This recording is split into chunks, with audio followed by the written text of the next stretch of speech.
History of my oldest ancestors of whom I am very proud descend. July 3, 987, Hugo Capet, my 32nd grandfather, 13 times my grandfather, Duke of the Franks, Count of Paris, founder of the Capetingian dynasty, recognized by the Pope as Princeps Gloriosissime Francorum, ancestor of the male line of Portuguese monarchs. He is crowned King of the Franks, starting the Capetingian dynasty.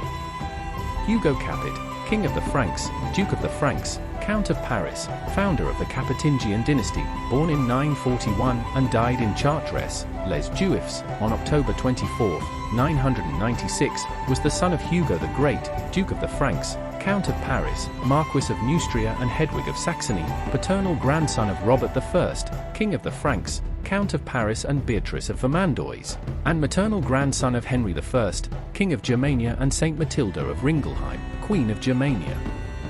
Hugo Capet was King of the Franks from his coronation on July 3, 987 until his death. He was the first monarch of the Capetingian dynasty, succeeding the last Carolingian King Louis V. Biography. Infancy. Hugo was probably born at Doudan Castle between 939 and 941. He was the son of Hedwig of Saxony, Otto's first sister, and Hugh the Great. On June 16, 956, Hugo the Great dies in Doudan, and his son Hugo Capet was to inherit a power of the First Order. In Rome, the Pope recognizes him as Princeps Gloriosissime Francorum. In the middle of the 10th century, the competition for the crown between the Carolingians and Robertians begins, and the victory of the latter is almost inevitable. Robertian legitimacy is further realized through the game of alliances. Carolingian blood, taken by his paternal grandmother, Beatrice de Vermandois, but also Germanic blood through direct descent runs through Hugo Capeto's veins. This origin comes from the Rhineland and not from Saxony. His father had allied himself with the new king of Germania, Otto I, having married his sister Hedwig of Saxony to contradict Louis IV's desire for Lotharingia. After his father's death, Hugh Capet theoretically inherited a grand title and princely power. About your name. There are several hypotheses to explain the nickname Capeto, which serve to distinguish Hugo from his father. Popular etymology follows the explanation of being the king of the Cape, Chapet, since before being king he was already abbot. He was lay abbot of Saint Martin of Tours, Saint Denis of Paris and Saint Germain of Auxerre, and the abbots of the time wore a characteristic cape, in Portuguese, capello, which for similar reasons was the nickname of King Dom Sancho II of Portugal. Other etymologies derive from the terms for chief, capitus, or big head, capillo. It is also thought that his father's surname was given after his death, from the Latin Hugo Magnus, Hugo the Old, his son being Hugo the Young, and Capeto may be a 12th century invention. The coronation of Hugo Capet.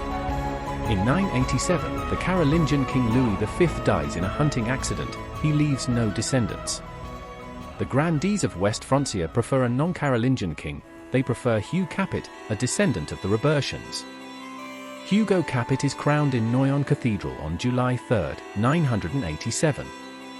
His brief reign is not marked by any illustrious feat. However, he begins a dynasty of 36 sovereigns who succeed each other for 800 years, according to the laws of blood. The kingdom's high nobility met to discuss the succession to the throne of France in Senlis.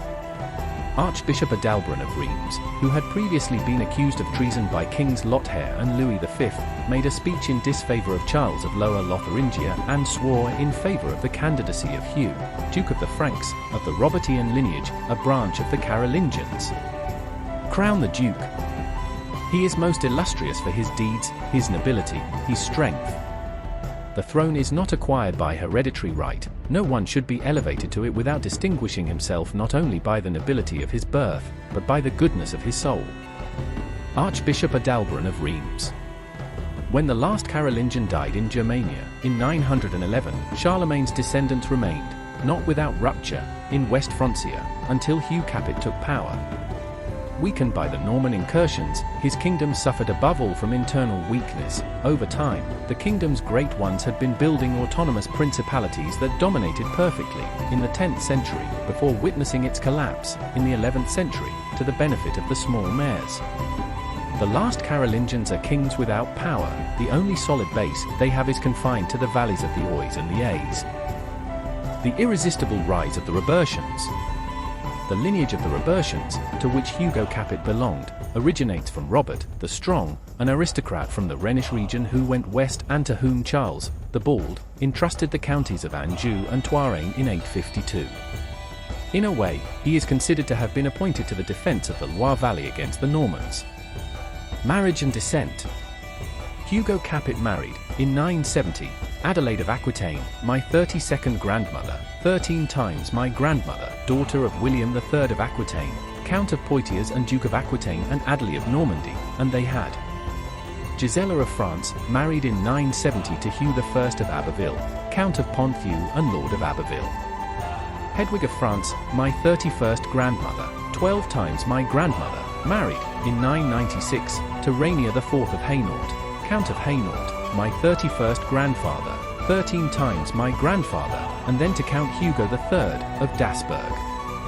Robert II of France the Pious, my 31st grandfather, 8 times my grandfather, his successor on the Frankish throne, married 3 times, the first, in 988, with Rosalia of Ivrea, Lady of Montreuil-sur-Mer, the second, in 997, with Bertha of Burgundy, and the third, in 1002, with Constance of Arles, my 31st grandmother, 8 times my grandmother, daughter of William, Count of Arles, Marquis of Provence, and Adelaide Blanche of Anjou.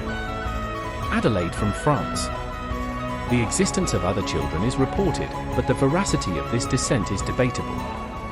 However, it is possible to mention a son from a relationship with an unknown lady from Aquitaine. Guzelin, Archbishop of Bourges.